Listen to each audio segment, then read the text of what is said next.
আসসালামু আলাইকুম এভরিওয়ান। আমি Nishat Farzana, CA subject wise প্রিপারেশনে আমাদের আজকের সাবজেক্ট প্রিন্সিপালস অফ ট্যাক্সেশন।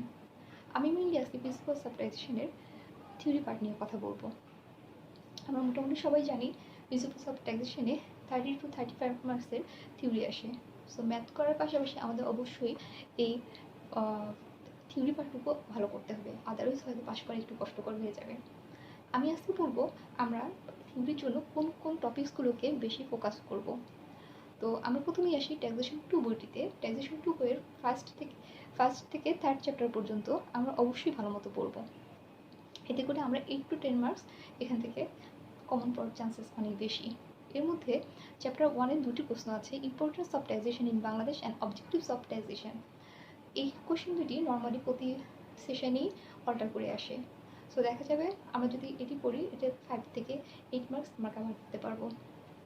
এরপরে আসি চ্যাপ্টার 2।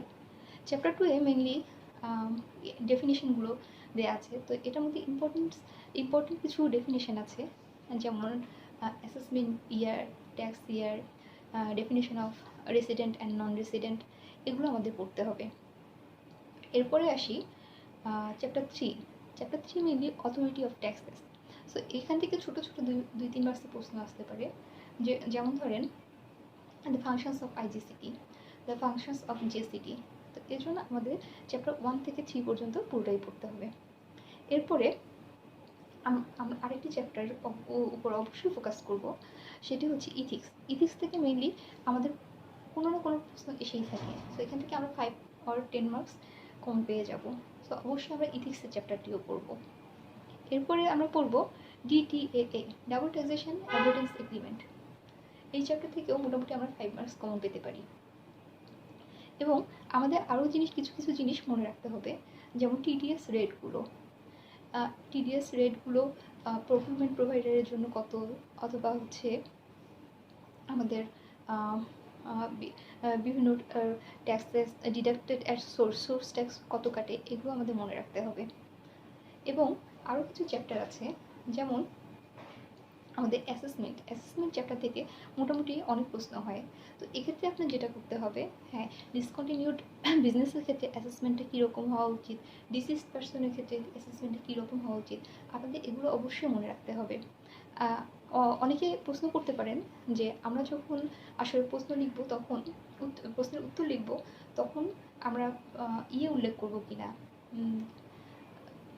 সেকশন উল্লেখ করবো কিনা। আমি বলবো, যদি আপনারা ভুলে যান তাহলে সেকশনটা আপনারা উল্লেখ করবেন না, কারণ টেক্সটের ক্ষেত্রে ভুল সেকশন দেওয়ার কোনো মানেই হয় না। এতে নেগেটিভ ইমপ্রেশন হয়, প্লাস নেগেটিভ মার্কিং হয়। সো আপনারা যদি কেউ ভুলে যেয়ে থাকেন তাহলে অবশ্যই আপনারা সেকশন উল্লেখ করবেন না। এবং আরও 2টো চ্যাপ্টার, তার মধ্যে একটি হচ্ছে পেনাল্টি অ্যান্ড প্রসিকিউশন। হ্যাঁ, এটি থেকেও আমাদের মাঝে মাঝে 5 মার্কসের ম্যাথ থিওরি আসতে পারে। সো সেক্ষেত্রে আপনাদের এই চ্যাপ্টারটিও পড়তে হবে। এবং মেইনলি সেকশনগুলো মনে রাখার একটা সহজ উপায় আপনাদেরকে বলি।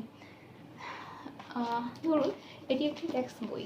সো আমি যেভাবে মনে রেখেছি অথবা মনে রাখার চেষ্টা করেছি, সেটি হচ্ছে যে আপনারা প্রতি চ্যাপ্টারের প্রথমেই হচ্ছে যে কাজটা করবেন, যে এই যে উপরে টিকা আপনারা দেখতে পাচ্ছেন কিনা, যে উপরে টিকা আকারে হচ্ছে সেকশনের এই চ্যাপ্টারে কোন কোন সেকশন আছে এগুলো লিখে রাখতে পারেন, অথবা এখানেও আপনারা লিখে রাখতে পারেন।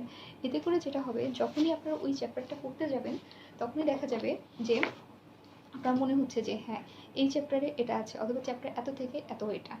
তো মোটামুটি এই ছিল। এছাড়া আরও পড়বেন আপনারা অ্যাডভান্স ট্যাক্স নিয়েও আপনার ছোটো ছোটো প্রশ্ন আসতে পারে। সো আপনার অ্যাডভান্স ট্যাক্সের বিষয়টিও দেখে যাবেন। আই হোপ এগুলো যদি আপনারা কভার করতে পারেন, ইনশাল্লাহ আপনারা কোনো 35 মার্কসের মধ্যে অ্যাটলিস্ট 25 মার্কস অবশ্যই কভার করতে পারবেন। All for the best. Thank you.